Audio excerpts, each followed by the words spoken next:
할렐루야. 오늘도 수요 기도회에 참여한 여러분 환영하며 축복합니다. 오늘도 말씀 속에서 기도의 제목을 찾아 간절한 마음으로 부르짖어 기도하여 하나님의 뜻을 이루어가는 이 시간이 되기를 주님의 이름으로 축원합니다. 자, 오늘은 열왕기상 12장 16절에서 32절까지의 말씀으로 르호보암과 여로보암이라는 제목으로 함께 은혜를 나누고자 합니다. 세상에는 두 종류의 지도자가 있다라고 말씀드릴 수 있을 것 같습니다. 하나는 백성들의 피눈물 위에 자신의 권력을 세워가는 지도자, 반대로 백성들의 평안과 안녕을 위해 자신이 피눈물을 흘리며 백성들을 섬기는 지도자, 두 종류의 지도자도.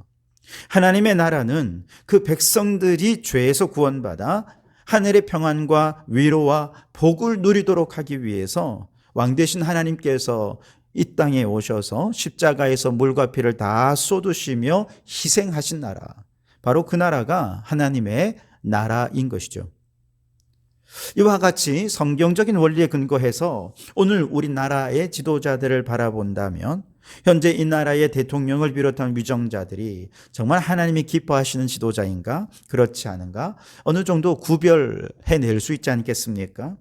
적어도 우리나라에 예수님을 믿는 믿음의 사람들만이라도 당리당략을 떠나고 이념적 성향을 떠나서 성경적인 근거를 바탕으로 올바른 지도자를 세울 수 있다면 백성들의 피눈물 위에 권력을 세워가는 것이 아니라 자신의 피눈물을 흘려서 백성들의 평안과 안녕을 위해 일할 수 있는 바로 그런 지도자들을 세워갈 수 있다면 아마 우리나라에도 하나님이 기뻐하시는 그의 나라가 이 땅 가운데 이루어질 수 있으리라 생각합니다.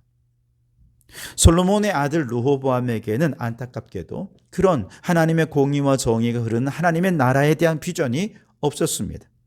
그래서 아버지 솔로몬 말기에 백성들이 얼마나 힘든 노동에 시달리며 고통스러워했는지에 관심이 없었어요. 오로지 자신의 권력을 세우는 것에만 관심이 있었습니다.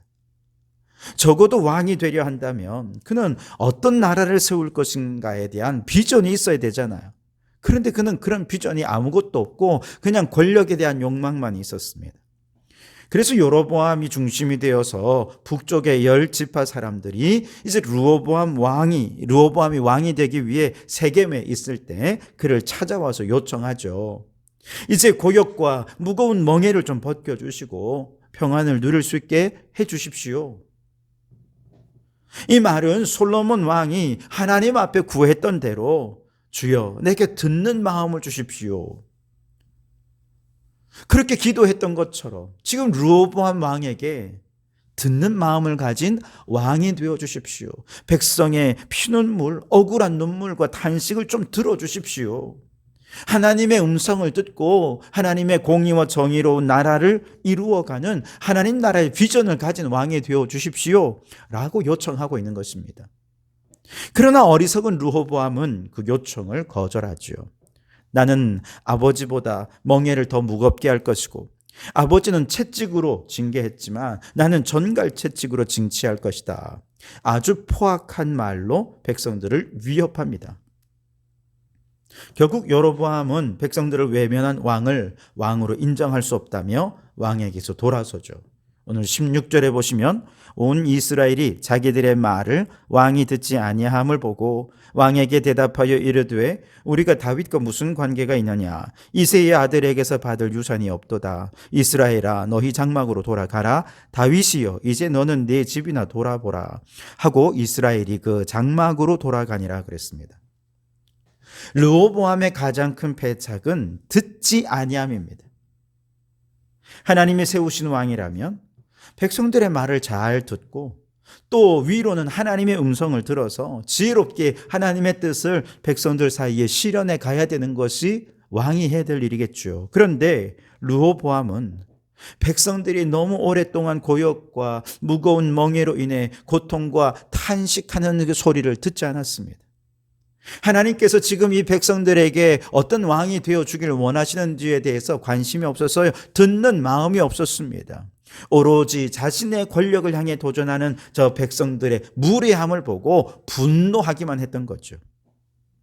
자신이 세게 나오면 백성들이 한 발 물러설 줄 알았는데 오히려 우리가 다윗과 무슨 관계가 있습니까? 너는 네 집이나 돌보시오. 그러면서 막 돌아가 버린 거죠.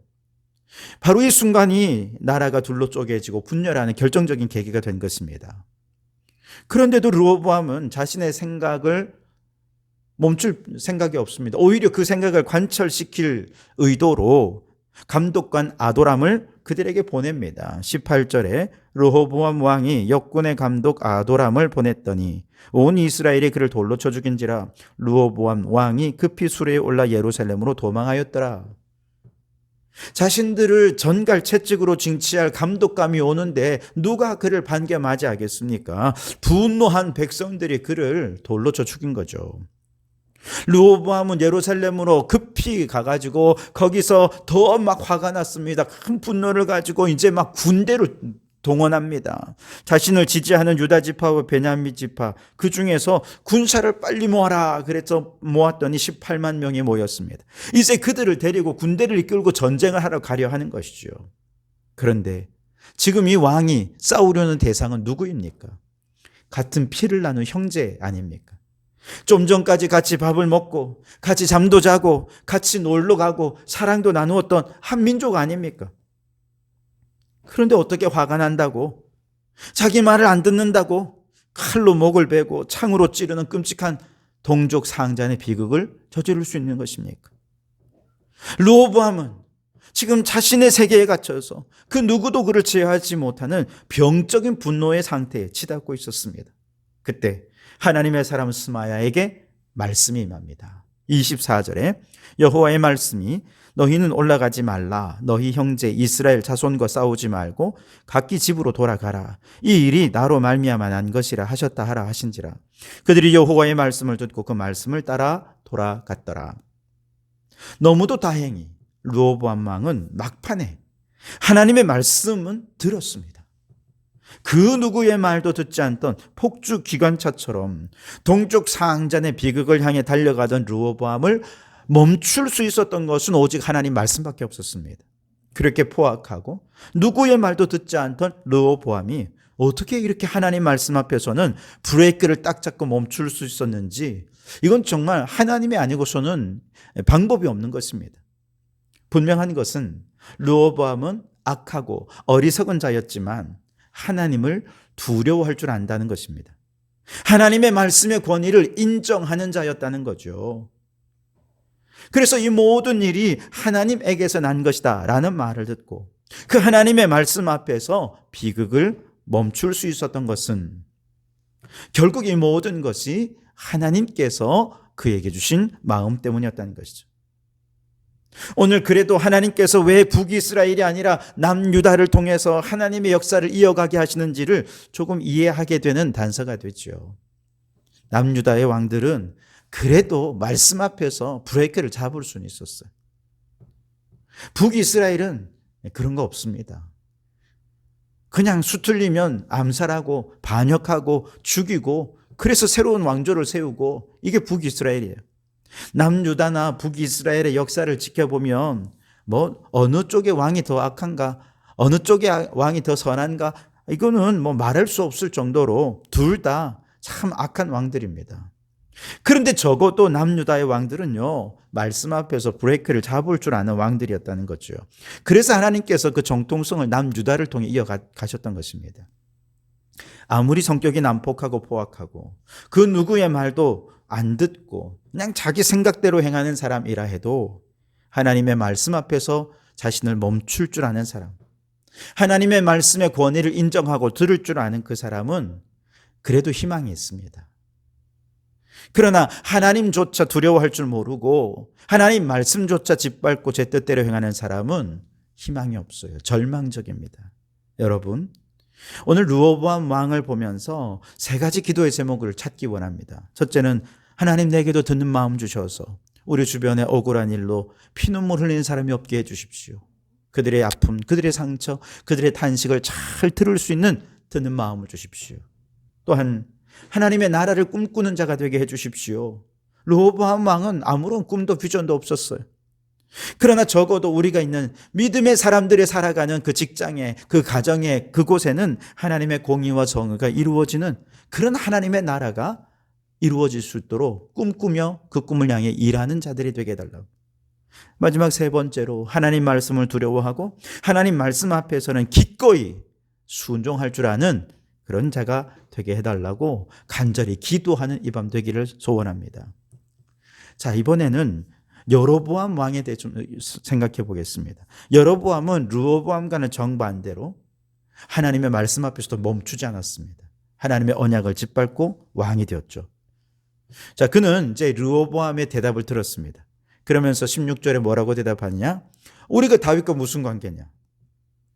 이새의 아들에게서 받을 유산이 없도다. 그렇게 말을 하죠.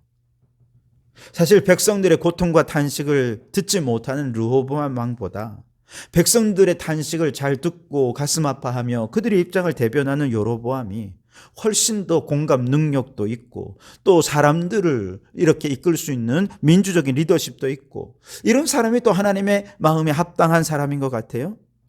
심지어 그가 르호보암과 대결하고 북이스라엘을 세우는 것은 하나님께서 아히야 선지자를 통해서 그에게 예언한 것이 구체적으로 실현된 것이잖아요. 어찌 보면 여로보암이 하나님의 말씀대로 하나님의 뜻대로 행하기만 했다면 거룩한 왕위는 르호보암이 아니라 아마 여로보암을 통해 계승이 될 수도 있었을 것입니다. 그런데 여로보암은 르호보암보다 더 교만했어요. 그는 하나님께서 다윗 왕에게 주신 언약을 무시하고 조롱하면서 왕이 되었습니다. 그래서 우리가 다윗과 무슨 관계가 있느냐? 여러분, 이 말은 다윗을 하나님이 세우신 정통 왕조로 인정하지 않겠다는 뜻입니다. 그런데 이 나라 모든 백성들도 그렇고요. 하나님께서 다윗에게 기름을 부어 다윗의 왕위를 견고하게 해주겠다고 약속하신 것을 모르는 사람이 없습니다. 다 알아요. 그런데도 우리는 다윗과 관계가 없다라고 하면서 하나님의 언약 자체를 완전히 부정해버린 것입니다. 오만입니다. 교만입니다. 여로보암은 다윗을 가리켜서 이새의 아들이라 표현하면서 그에게 받을 유산이 없다 이렇게 말하죠.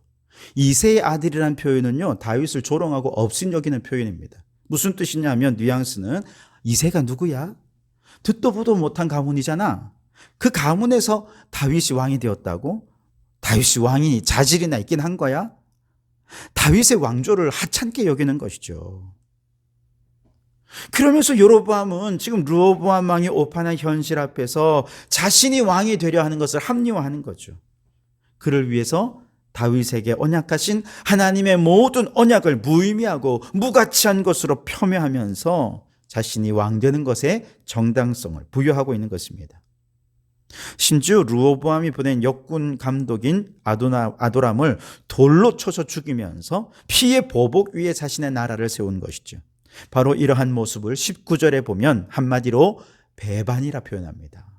19절에 이에 이스라엘이 다윗의 집을 배반하여 오늘까지 이르렀더라 그랬습니다. 배반자예요. 생각해 보세요. 하나님께서 여로보암에게 이미 10지파를 주겠다고 약속하셨잖아요. 약속대로 그는 분열하여서 10지파의 왕이 되었습니다. 이대로 왕이 되면 그는 배반자가 아니라 하나님의 뜻을 성취하는 하나님의 일꾼이 되는 것 아닙니까? 그런데 그 결정적인 순간, 그 중요한 순간에 아버지의 뜻이 이루어지도록 하여 주십시오. 나를 주님의 도구로 써주십시오. 겸손하지 않았어요. 오히려 하나님의 언약을 짓밟고 하나님의 약속을 무시하면서 자신이 왕이 되는 것에 스스로 정당성을 부여하고 있으니 결국 여로보암은 르호보암보다 더 교만하고 오만하고 잘못된 판단을 하고 만 것이죠. 적어도 르호보암 왕은 말씀의 언약 앞에서는 멈출 줄 아는 자였는데 여로보암은 하나님의 말씀도 상관없어요. 두려움이 없습니다. 그냥 언약도 무시하고 짓밟고 자신의 뜻을 관철시키는 자, 그래서 배반자인 것입니다. 열왕기 상에 나오는 여로보암에 관한 본문들을 쭉 읽어보면 그는 눈에 띌 정도로 부지런한 사람이었습니다. 백성들의 고역을 이해하고 그들의 탄식과 불만을 대변해 주는 사람으로 등장하면서 그의 인간적인 측면은 많이 언급이 되어 있습니다. 하지만 영적으로 그는 어떤 사람인지 하나도 기록이 되어 있지 않습니다. 하나님 앞에서 그는 어떤 신앙을 가진 사람인지, 어떻게 하나님을 섬겨왔는지 전혀 기록이 없어요. 근데 이스라엘의 10지파 사람들이 다른 건 안 봅니다. 그의 신앙이 어떠냐, 하나님과의 관계는 어떠냐 상관없어요. 그냥 자신들의 유익을 대변해 줄 한 사람을 찾다 보니 여로보암을 선택한 것이죠. 그를 왕으로 삼기까지 했습니다. 지금 북이스라엘과 그 열 지파의 사람들, 그 백성들이 얼마나 영적으로 어두운지 단적으로 알 수 있는 부분 아닙니까? 자신들의 지도자를 세우는데 영적인 것에 대해서는 아무런 고려도 고민도 없어요. 오직 한 가지, 우리의 억울한 사연을 누가 대변해 줄 것인가. 그 한 가지만 보고 그를 왕으로 세우니, 여러분, 여로보암이 왕이 된 이후에 그가 제일 먼저 한 일이 뭔지 아십니까? 산당을 만들고 금송아지 우상을 세우는 것이었습니다. 나라가 분열된 이후에 예루살렘 성전이 남쪽에 있잖아요. 제사장들도 남쪽에 있잖아요. 그러니까 사람들이 계속해서 절기를 지키려 남쪽으로 간단 말이죠. 그 모습을 보며 여로보암이 불안해합니다. 26절에 그의 마음이 스스로 이르기를 나라가 이제 다윗의 집으로 돌아가리로다. 기껏 나라를 세웠는데 이거 나라 유지가 안 될 수 있다고 생각한 것이죠. 그래서 북이스라엘에 베델과 단 두 곳의 신당을 만들고 금송아지를 만들어서 아이고 여러분 이제 예루살렘 먼 길까지 갈 필요 없습니다. 여기 가까운 곳에 신당도 있고 금송아지도 있고 제사도 드릴 수 있으니 여기서 제사 드리십시오. 그리고 제사장들이 다 남쪽에 있으니까 이제 북쪽에 있는 사람들 가운데 레위 지파가 아니라도 제사장 하고 싶은 사람들 자원하십시오. 사람들은 막 자원을 해서 하나님의 뜻과 상관없이 말씀의 원칙도 없이 그냥 그들에게 제사장의 역할을 주고 그 사명을 수행하게 한 것이죠. 그러니 북이스라엘은 예배가 타락했고 우상 숭배하고 말씀이 적용되지 않는 정말 큰 죄를 범하고 만 것이죠. 30절에 이 일이 죄가 되었으니 이는 백성들이 단까지가 가서 그 하나의 경비함이었더라 그랬습니다. 여로보암이 하나님을 두려워하는 자였다면 절대로 이런 일은 행하지 않았을 것입니다. 그런데 영적인 것을 고려함 없이 자신들의 유익을 대변해 줄 사람만 찾다 보니 배반의 역사를 낳고 말고 이런 죄를 하나님 앞에 범하게 된 것이죠. 여러분, 우리가 교회 안에서 일꾼들을 세울 때도 마찬가지입니다. 능력도 중요하고 성실함도 중요하죠. 그러나 그가 하나님 앞에 어떤 믿음을 가진 자인지를 살펴야 합니다. 물론 모든 사람이 다 완벽할 수는 없겠죠.